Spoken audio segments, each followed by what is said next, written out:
The WikiLeaks founder Julian Assange has left the world divided. For many, he is a man fighting for the truth. For his critics, Assange is a criminal who endangered lives.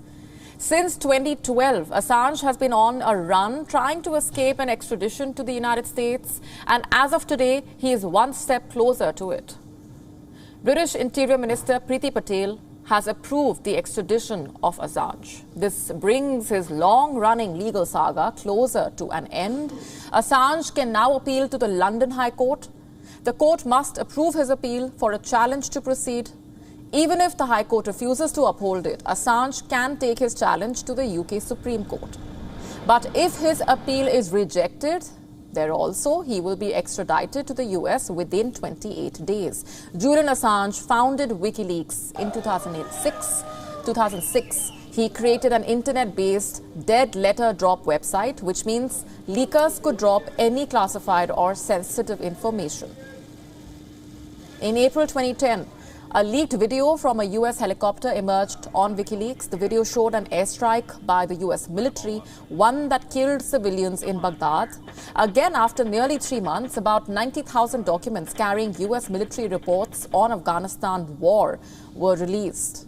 Same year, in October, 400,000 classified military files on Iraq war became public. This was followed by the release of thousands of diplomatic cables. This included candid views on foreign leaders and blunt assessments of security threats.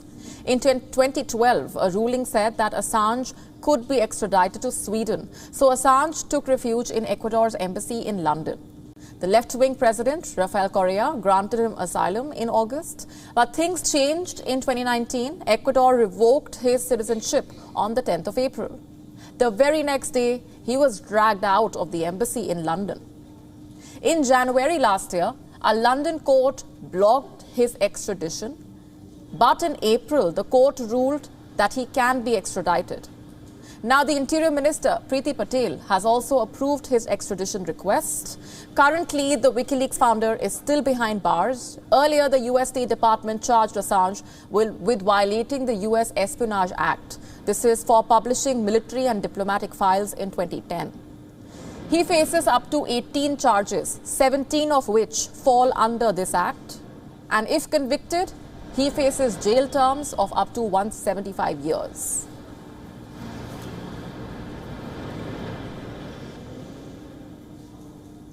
Our correspondent Giles Gibson getting us this report from London. Take a look.